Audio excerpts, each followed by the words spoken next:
Rádio Rio de Janeiro, a emissora da Fraternidade, passa a apresentar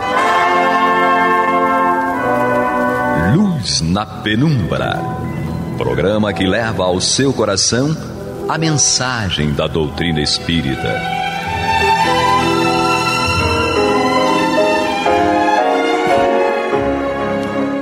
E com vocês, André Afonso Monteiro, para o estudo do livro A Gênese, da obra codificada por Allan Kardec. Olá, amigo ouvinte internauta da Rádio Rio de Janeiro. Hoje aqui comigo mais uma vez apresentando o programa, Carlos Alberto Ferreira. Seja bem-vindo, Carlos Alberto. Olá, muita paz a todos. E amigos, nós vamos aqui encerrar nesse subitem, né, Carlos Alberto, do capítulo 17, Predições do Evangelho, o segundo advento do Cristo, que começa com os itens 43, o item 43, 44, e finaliza aqui no item 46. Nós vamos fazer a leitura aqui e vamos comentar esse trecho. A grande e importante lei da reencarnação foi um dos pontos capitais que Jesus não pôde desenvolver, porque os homens do seu tempo não se achavam suficientemente preparados para ideias dessa ordem e para as suas consequências. Contudo, assentou o princípio da referida lei, como o fez relativamente a tudo mais. Estudada e posta em evidência nos dias atuais pelo Espiritismo, a lei de reencarnação constitui a chave para o entendimento de muitas passagens do Evangelho, que sem ela parecem verdadeiros contrassensos. Então, só rememorando aqui, né, Carlos, o Kardec ele traz um comentário aqui sobre aquela fase, né?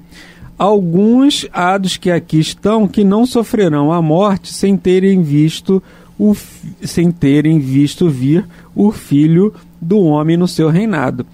Ou seja, ele mesmo diz, coloca da sua volta, né, no reinado, que ele prometia o reino de Deus e que ele estaria nesse reinado. Mas ele mesmo fala, né, conforme nós até conversamos, que meu reino não é deste mundo, e a gente tem várias explicações para isso também. Kardec coloca aqui a questão de que esse pensamento pode não ter sido expressado da maneira como Jesus mesmo queria, ou se houve problema de tradução, enfim.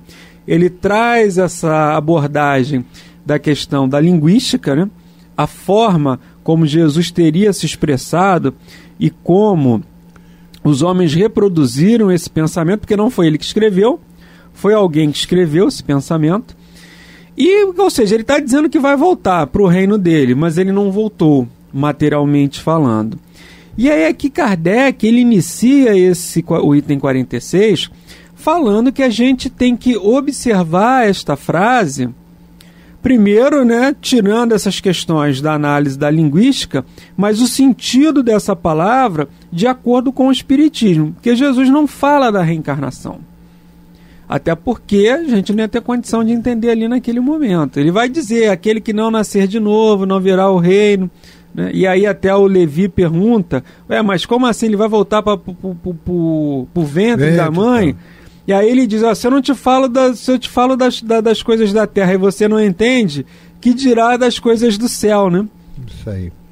Então ele tenta, num bate-papo, numa conversa individual, ele tenta introduzir o tema da reencarnação e houve uma dificuldade de compreender aquilo. E aqui Kardec ele traz isso. A gente tem que ter a óptica da lei de reencarnação para entender algumas passagens. Olha, vamos assim, para que a gente possa entender, porque todos esses itens últimos que nós fomos estudando, ele vem anunciando a reencarnação. Sim. A reencarnação.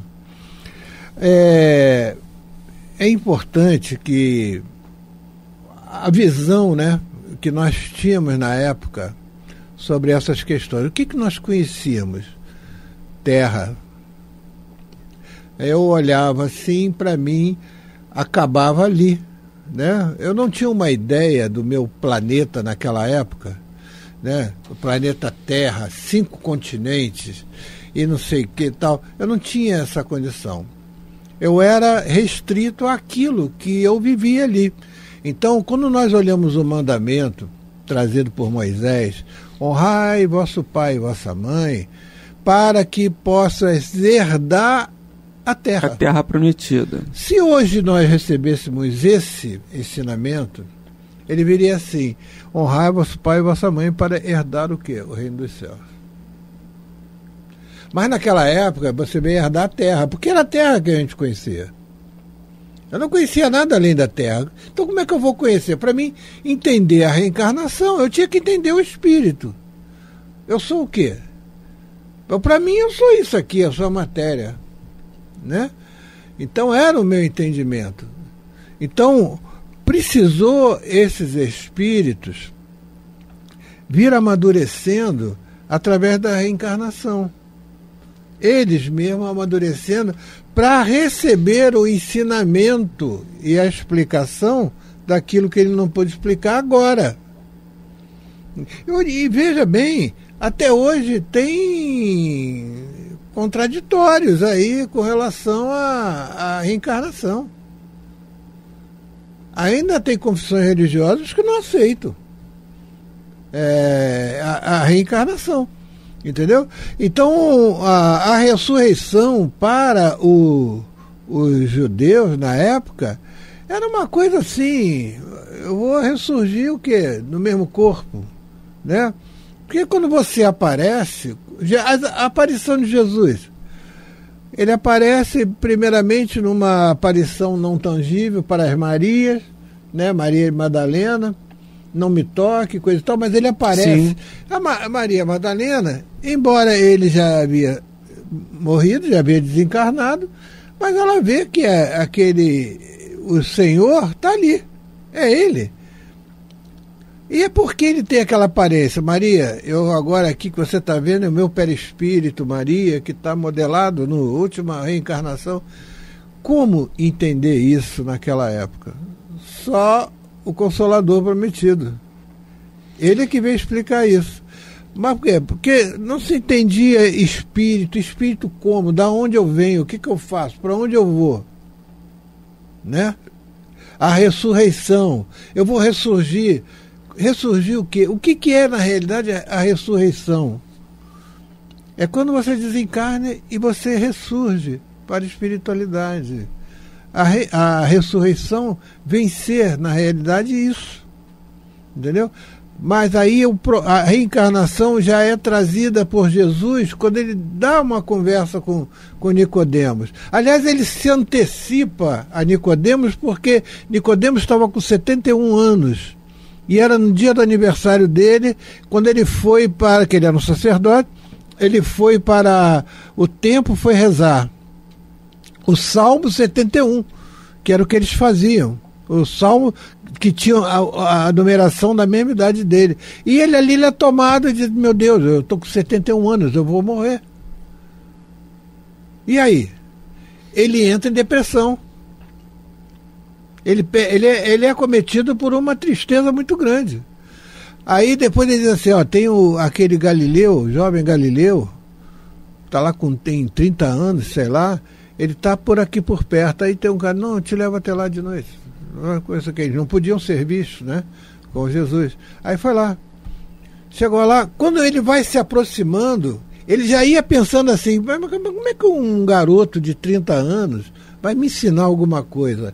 Eu que sou um sacerdote velho, o que eu vou aprender com esse garoto? Mas ele vai. E antes dele chegar, o que Jesus faz? Nicodemos, em verdade vos digo que para se ver o reino dos céus é necessário nascer de novo. Nicodemos não entendeu nada. Ele não entendeu. Por que ele está me falando isso? Da onde ele está tirando isso da minha mente? Estava falando por quê? Porque qual a preocupação dele? Eu vou morrer. Ele falou: em verdade vos digo que você não vai morrer, tu vai nascer outra vez. Então Jesus já fala antes que ele... Aí depois é que ele consegue... E ele fala nascer da água, nascer do espírito. Mas ele leva um tempo para falar, porque ele começa a ter uma série de ideias. Aí depois, quando ele consegue falar, que ele diz assim: mas como eu posso nascer de novo, depois de velho, voltar para o ventre da minha mãe? Aí ele faz essa pergunta. Aí o que Jesus arremata com ele?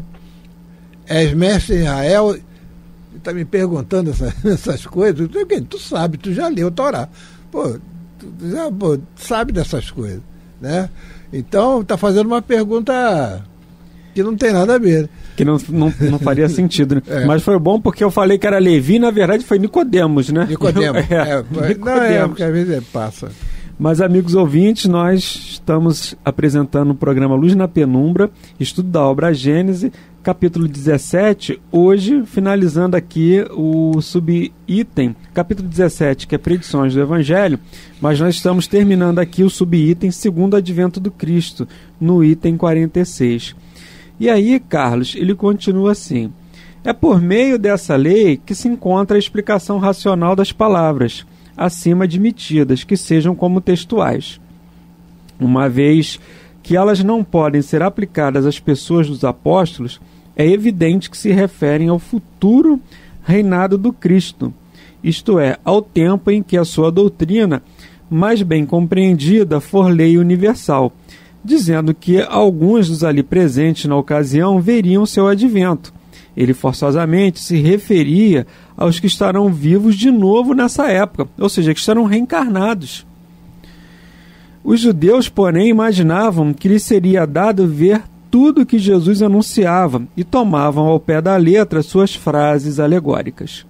Aliás, algumas de suas predições se realizaram no devido tempo, tais como a ruína de Jerusalém, as desgraças que lhe se seguiram e a dispersão dos judeus. Sua visão, porém, se projetava muito mais longe, de sorte que, quando falava do presente, sempre aludia ao futuro. É interessante aqui entender também, né, Carlos, que Jesus ele falava de três formas. Ele ensinava de três formas. Pelas parábolas, que eram aqueles sentidos figurados, essas alegorias que Kardec fala aqui, falava de uma forma direta, como esse exemplo da fala com Nicodemos.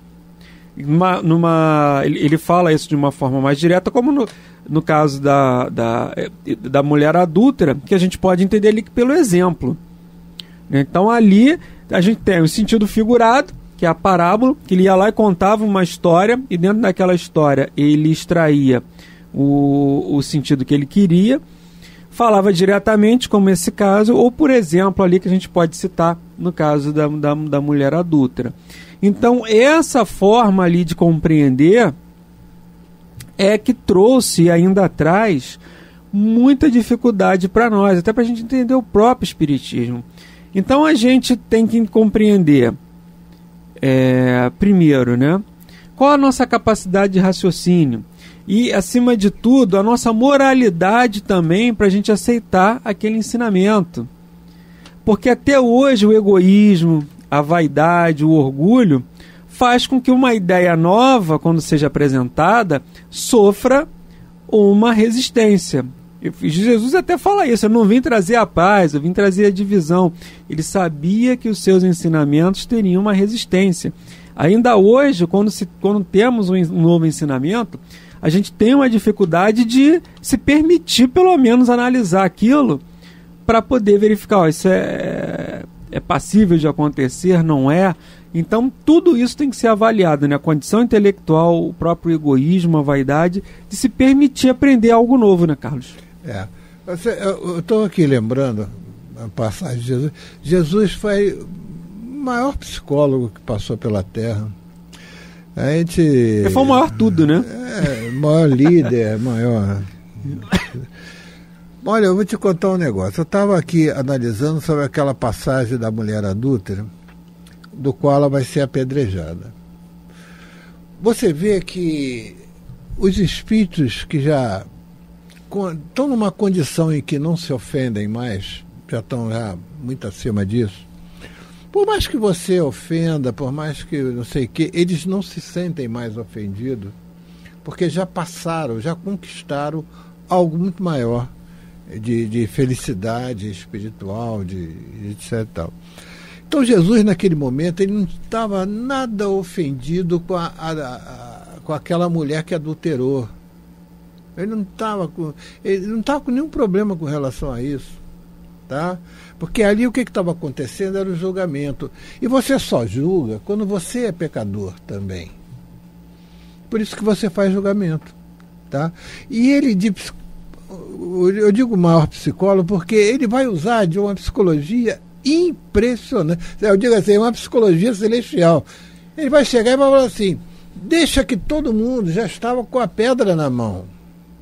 Olha só. Então, quando você está com a pedra na mão, o que ele diz? Atire a primeira pedra aquele que não tiver pecado. O que ele está querendo dizer para você? Vocês que estão segurando a pedra, vocês são pecadores. Por isso que vocês estão julgando ela. Aí todo mundo, olha gente, todo mundo caiu dentro de si. Eu falei, ih, caramba, eu estou mostrando que eu sou. Entendeu? Não, você está segurando a pedra. Porque se você não tivesse pecado, você não estaria segurando pedra nenhuma. Então, aí, o que o pessoal sai. Gente, isso é psicologia profunda. Entendeu? De alguém que realmente está acima de qualquer. Então ele pegar aquele povo e usar dessa psicologia com aquele povo sem temer ele mesmo ser apedrejado ali, entendeu? Por estar defendendo aquela mulher. Mas ele fala para ela, cadê? Não, saíram. Eu também não te condeno. Mas aqueles que estavam te condenando, eles estavam com a pedra na mão. Porque eles eram pecadores e via no teu pecado alguma coisa que afetava eles. Entendeu? Então eles queriam te apedrejar. Mas a partir do momento em que eles soltaram as pedras, eles tomaram consciência de que eles eram pecadores. E saíram e foram embora. Então não fizeram condenação. Porque Jesus trouxe todos eles a condenarem a si mesmo. Os pecados que eles tinham ainda na sua alma. Porque ele foi até escrevendo, né? Entendeu? Ali, quando a gente pega essa passagem, ele vai escrevendo ali na areia e a gente não sabe o que ele estava escrevendo eu ali. tinha muita vontade de saber. Será que eram os pecados de todo mundo que estava ali? Aí quem podia trazer pra gente isso era a Amélia Rodrigues. Mas... tem uma passagem dela que ela informa isso, né? Que ele foi escrevendo ali os pecados... Os pecados da humanidade. Os pecados daquelas pessoas que estavam ali. Ali, Jesus como um grande médium que era, né? A Amélia Rodrigues, ela escreve uns 3, se eu não me engano, uns 3 artigos sobre essa... É Primícia do Reino, alguma coisa assim parecida. Né? O livro do Divaldo. Mas eu vejo, essa é a questão de como nós vamos vendo como ele com a sabedoria dele, né, ele trazia os ensinamentos para aquele povo ali. Como você falou, né, havia 3 formas de trazer, mas a gente vê outras formas também, o exemplo, a reflexão. Porque a terra, ovelhas perdidas, as ovelhas perdidas, elas têm alguma coisa no coração sobre Deus, alguma coisa, mas se perderam, né, Então, aqueles homens que estavam ali para apedrejarem eram ovelhas perdidas, como nós. Quantas vezes nós estamos fazendo as nossas reflexões e a gente diz assim, meu Deus, quanto tempo eu perdi, né? Me apaixonando por coisas que não tinha nada a ver, fazendo coisas... A gente fica fazendo essa reflexão, por que eu perdi esse tempo todo? Então a gente agora, o que a gente faz? A gente procura ganhar esse tempo. Então a gente corre. Porque a gente precisa ganhar o tempo que já ficou para trás e não tem como mais. Né? E não adianta mais você buscar. Eu vou lá, não, o tempo já é outro, tudo já mudou, as pessoas nem são mais as mesmas, já tudo já mudou, então não tem como. É aquilo que o Chico falou mesmo, né?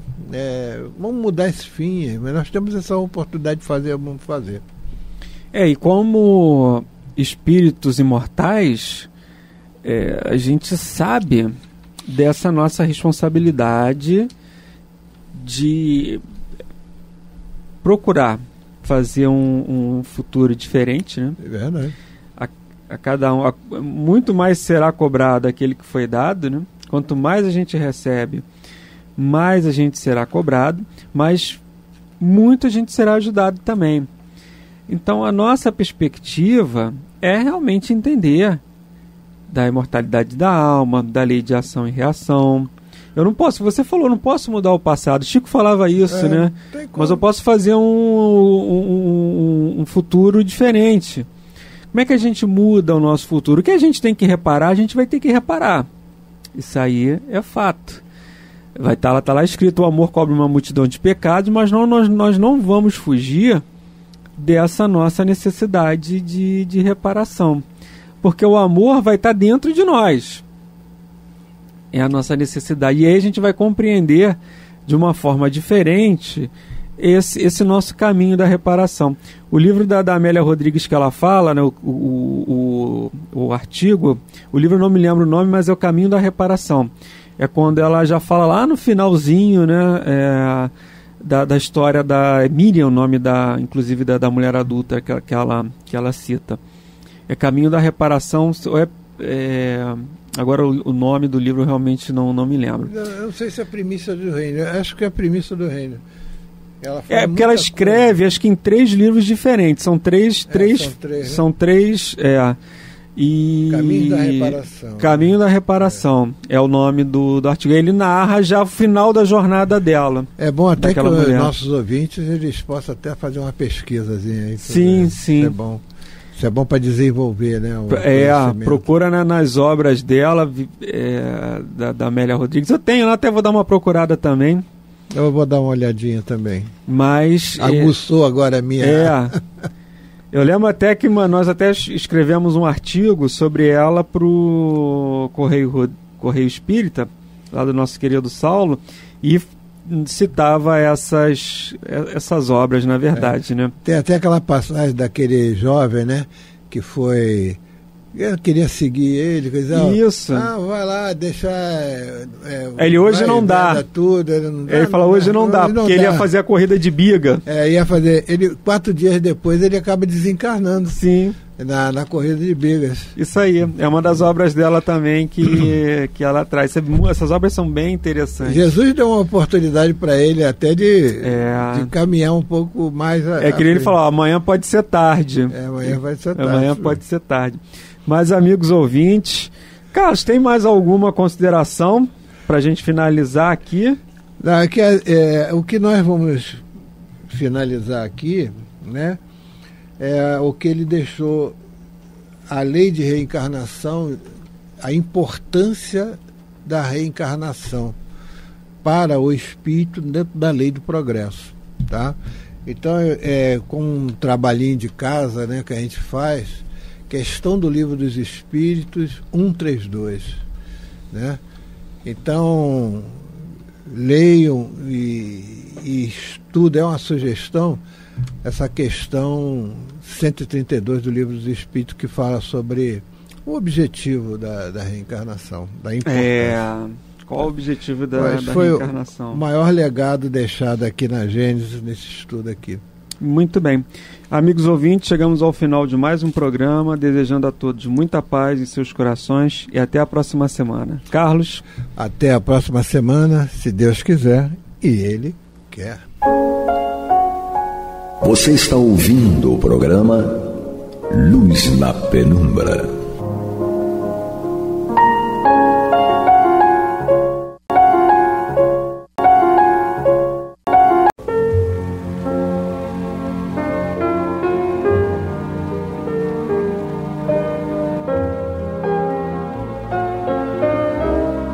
A Rádio Rio de Janeiro está levando ao seu lar e ao seu coração a mensagem consoladora da doutrina espírita, através do programa Luz na Penumbra.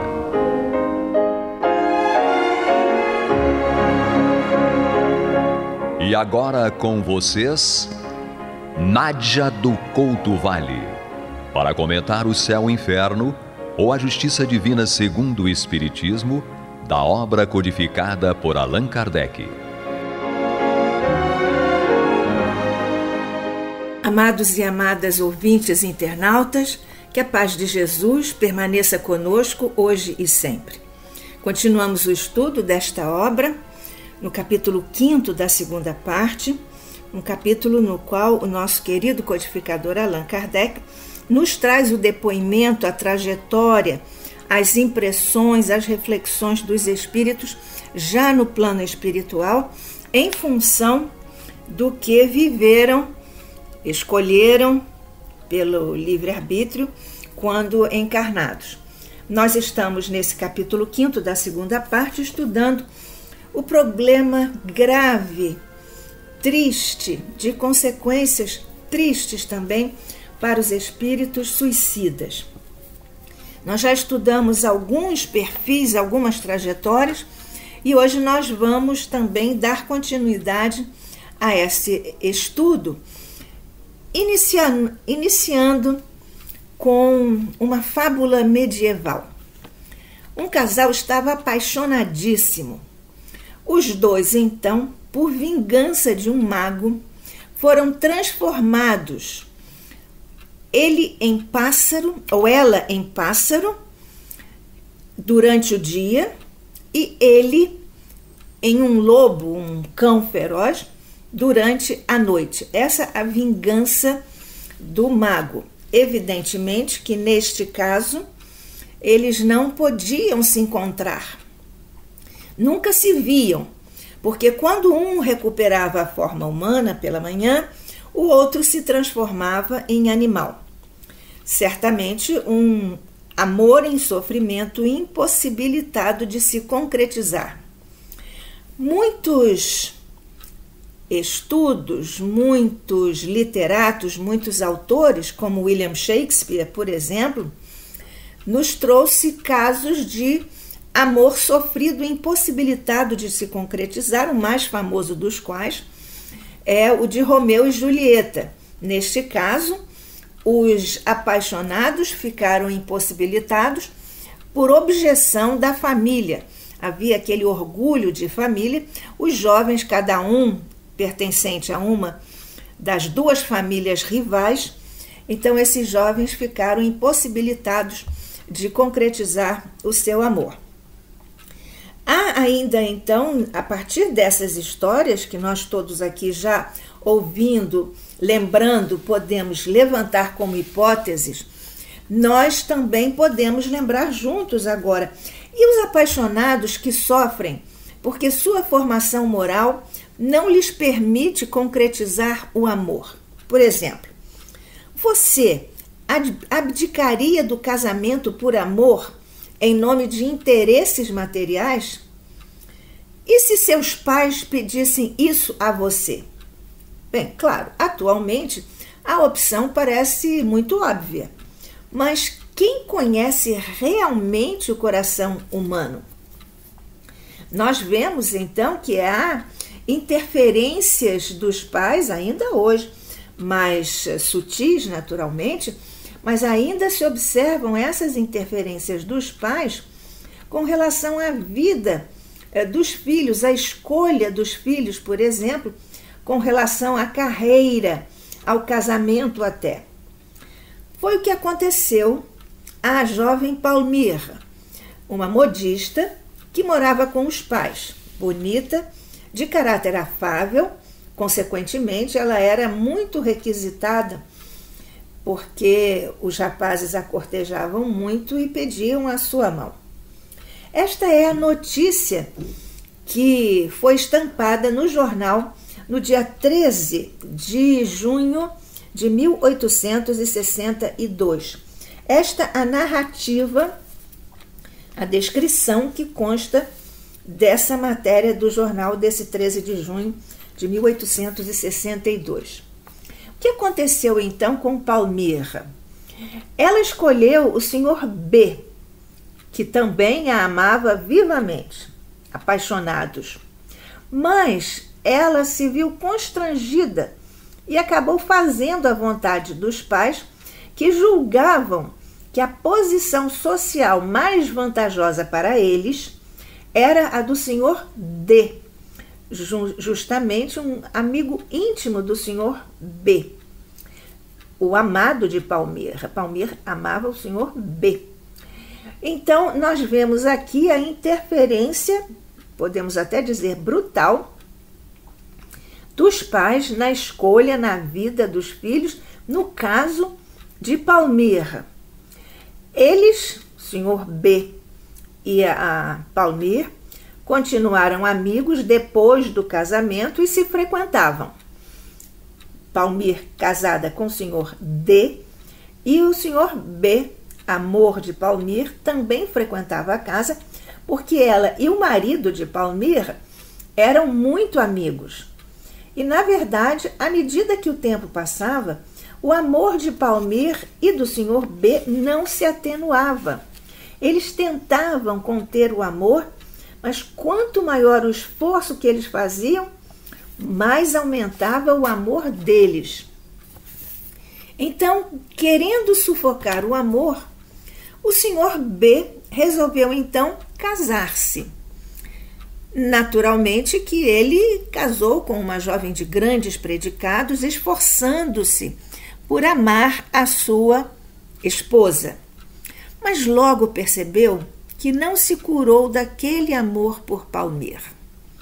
Passaram-se 4 anos e os dois apaixonados, casados com outras pessoas, permaneceram fiéis a seus cônjuges, cada um amando outro, mas fiéis ao casamento, ao seu cônjuge.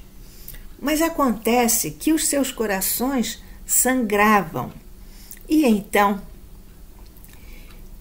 ainda mais, a situação ia se tornando mais delicada, porque o marido de Palmira, que gostava muito do senhor B e frequentemente atraía o senhor B ao seu lar, que era também o de Palmira, evidentemente, sempre insistindo que ele, o senhor B, se demorasse mais quando ele, o senhor B, tentava justamente retirar-se para não sofrer mais. Essa é uma questão que delineia bastante a grande luta desses apaixonados pelo dever de serem fiéis ao compromisso conjugal, mas sofriam demais. Então, um dia, por razões alheias à própria vontade e por circunstâncias fortuitas, os dois apaixonados se aproximaram, Sr. B e Palmira, e deram-se conta do mal que os torturava. Concluíram, então, que só na morte estava o remédio para o seu caso. Combinaram que se suicidariam no dia seguinte, justamente quando o marido de Palmira estaria fora de casa por um tempo mais longo. Os dois, então, escreveram uma carta longa, explicando o motivo, para não prevaricarem, e então também pedindo perdão, porque estava decidido o casal pelo suicídio, e para então serem enterrados na mesma sepultura. Ora, quando o marido de Palmira chegou à casa, encontrou os dois asfixiados, mas respeitou-lhes os últimos desejos e enterrou seus corpos juntos. Esta é a notícia do jornal, já mencionamos, do dia 13 de junho de 1862, transcrito por nosso querido codificador Allan Kardec, aqui em O Céu e o Inferno, ou a Justiça Divina, segundo o Espiritismo. Mas será que os espíritos ficaram também juntos? O fato de terem decidido, pedido e terem sido contemplados com o desejo de serem enterrados os corpos juntos, será que os espíritos também ficaram?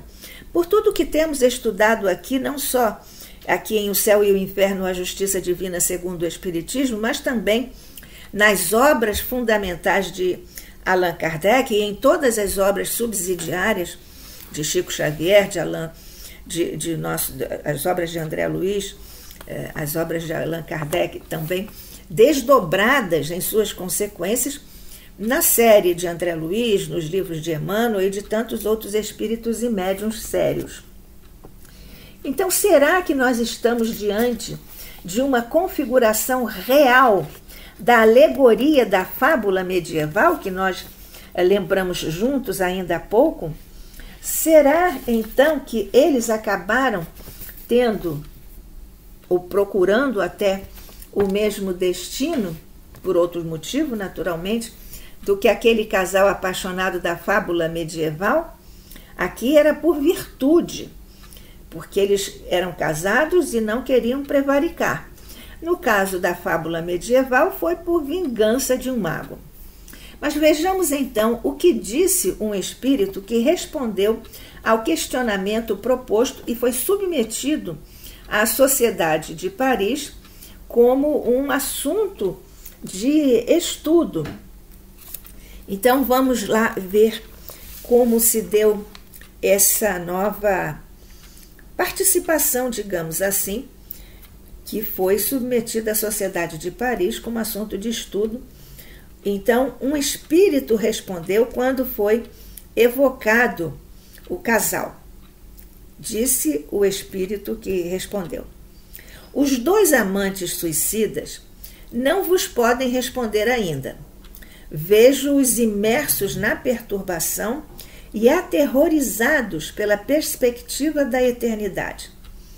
As consequências morais da falta cometida lhes pesarão por migrações sucessivas, ou seja, por encarnações sucessivas, durante as quais suas almas separadas se buscarão incessantemente, sujeitas ao duplo subsídio de se pressentirem e desejarem em vão. Estamos lembrando da fábula, não é? Continua o espírito que respondeu à solicitação de evocação. Completa a expiação, ficarão reunidos para sempre no seio do amor eterno. Dentro de 8 dias, na próxima sessão, podereis evocá-los.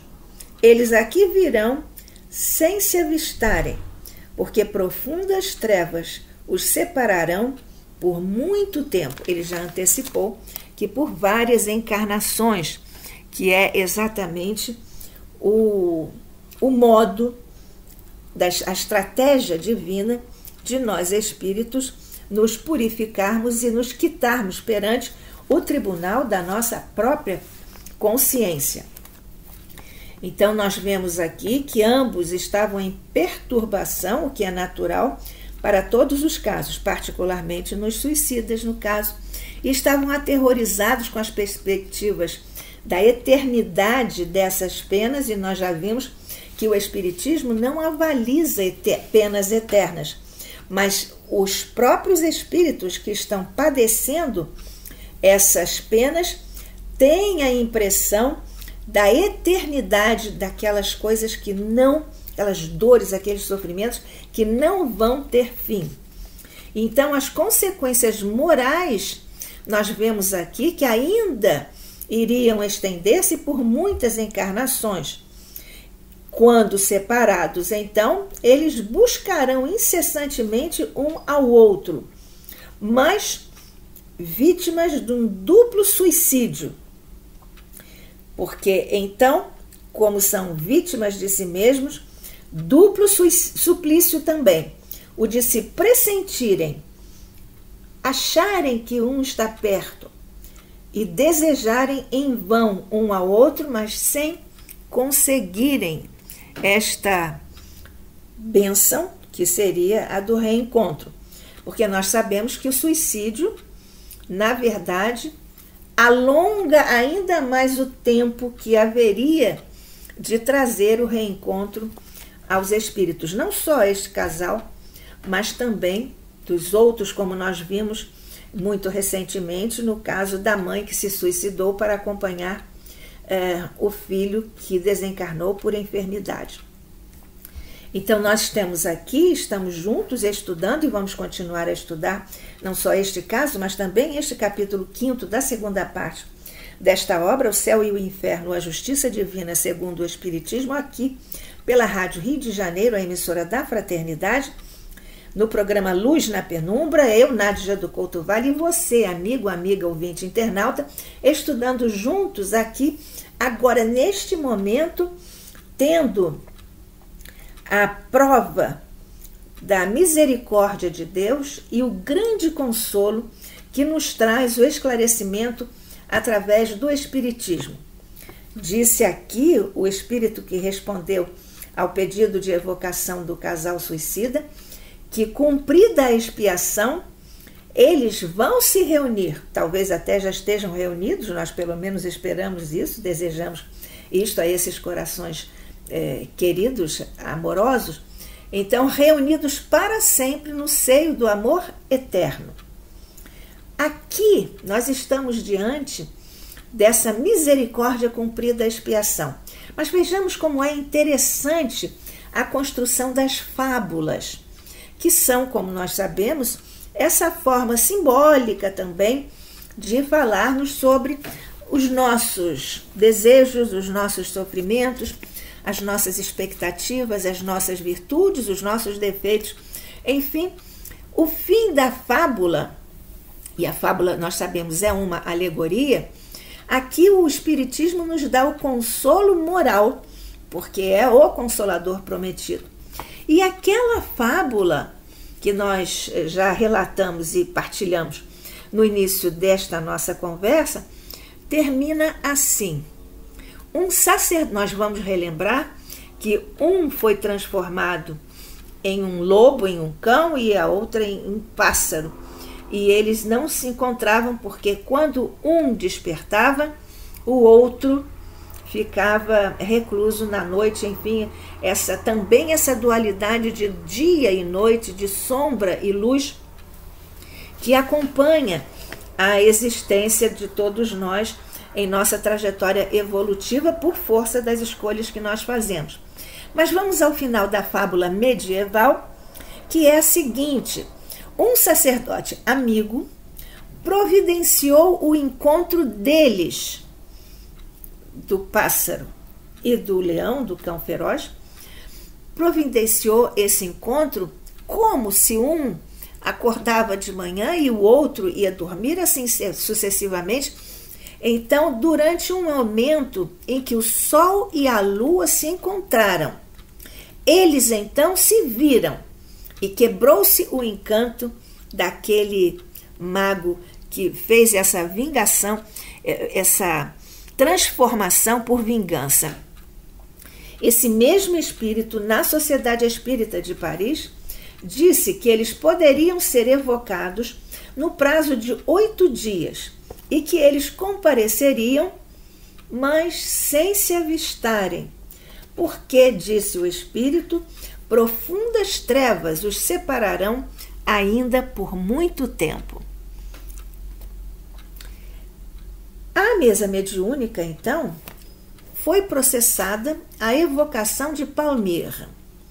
Lembrando que Palmira era uma jovem com grandes atributos morais, físicos também, era bonita, mas fez a vontade dos pais e casou com quem não amava, porque ela amava o outro rapaz, o Sr. B, e ela se suicidou junto com o Sr. B, porque já casada e ele também, os dois que apaixonados acabaram, para não prevaricar, eles acabaram se suicidando, um suicídio duplo. Então, Palmira, a mesa mediúnica, respondeu que não via o seu amado. Ela declarou: nada vejo, nem mesmo os espíritos que comigo erram neste mundo. Que noite, que noite! E que véu espesso me circunda a fronte, disse ela. Aqui, naturalmente, são as trevas a que se referiu o espírito que veio responder quando da primeira tentativa de o casal de apaixonados ser evocado.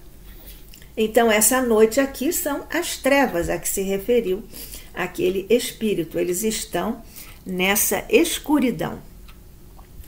Então, perguntada sobre o despertamento no mundo espiritual, porque essa é uma pergunta, se nós nos detivermos, e estamos nos detendo ao longo do estudo de toda a segunda parte desta obra, em que Kardec traz o depoimento à mesa mediúnica dos espíritos, por ele classificados em várias categorias, lembrando aqui o item que não é propriamente uma pergunta, lá em O Livro dos Espíritos, que tomou o número 100 e que nos informa essa nota, ou esse número 100, a respeito da hierarquia, da gradação dos espíritos quanto ao seu nível evolutivo, moralmente, claro.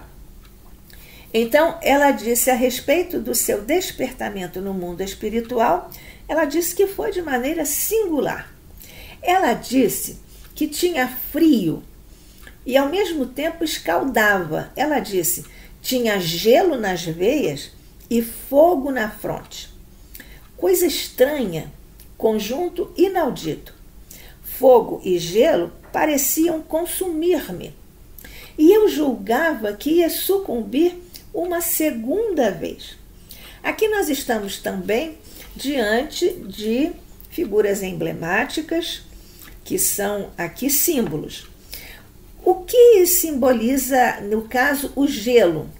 Justamente a sensação que ela estava sentindo em função da morte no corpo físico, porque nós sabemos que muitos espíritos continuam ainda, os suicidas, já estudamos isso juntos aqui no Luz na Penumbra, os suicidas participam ainda há muito tempo vinculados, atrelados até ao próprio corpo físico, já sepultado até. E o fogo, naturalmente, é a percepção, estava na fronte, que é um símbolo da reflexão, da razão, e então, da cognição, do que nós conhecemos. Então, o fogo era o fogo da consciência marcada, e o gelo, a sensação que ficava lá no corpo já sepulto. E sobre ter experimentado qualquer dor física, a Palmir respondeu à mesa mediúnica que todo sofrimento reside, disse ela, aqui no meu cérebro, aqui no meu coração. Naturalmente, aqui referindo-se ao sofrimento moral. Mas por que ela diz que estava aqui no meu cérebro? Porque o cérebro é o que pensa e é o que estava ali trabalhando naquele momento a questão do sentimento no coração e a questão do dever no cérebro. Por isso que ela diz, todo o sofrimento reside aqui no meu cérebro, e eu penso, aqui no meu coração, e eu sinto, eu sofro. E essa é uma figura, naturalmente, para o sofrimento moral. Provavelmente, o espírito Palmir estivesse levando a mão à cabeça e ao coração, que é o lugar virtual. Esta aqui é uma sugestão, é uma ilação, uma conclusão a que chega Kardec, e ele partilha conosco aqui esta hipótese. Quando Palmir diz que o sofrimento reside aqui no meu cérebro, aqui no meu coração, Kardec imagina então que provavelmente o espírito Palmir estivesse levando a mão à cabeça e ao coração, o que é aqui o lugar virtual, naturalmente, até porque no caso ela não tinha corpo físico, mas tinha o corpo perispiritual, cópia do corpo físico. O assunto continua com desdobramentos muito delicados e nós vamos juntos continuar esse estudo em nosso próximo encontro aqui no Luz na Penumbra pela Rádio Rio de Janeiro. Que a paz de Jesus permaneça conosco hoje e sempre e abençoe todos os espíritos suicidas e também os espíritos que estejam com essa equivocada ideia de cometer o suicídio. A paz seja com eles, a luz, a força sejam com eles. Que assim seja, hoje e sempre, sob a graça de nosso Pai.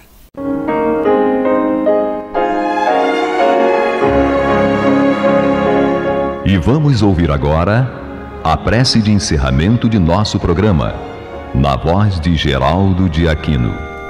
Jesus, dá-nos coragem para a luta, piedade para os insultos e misericórdia para as injustiças e ingratidões. Limpa nossa alma de inveja e ambições mesquinhas, de ódio e de vingança o nosso caminho. E que dentro em pouco, ao recolher-nos de novo ao calor do nosso leito, para que o sono nos dê a paz e o esquecimento das tristezas humanas, possamos sentir, Senhor, no mais íntimo de nosso ser, a doçura indefinível do Teu amor e a grandeza incomparável da Tua divina presença. Que assim seja.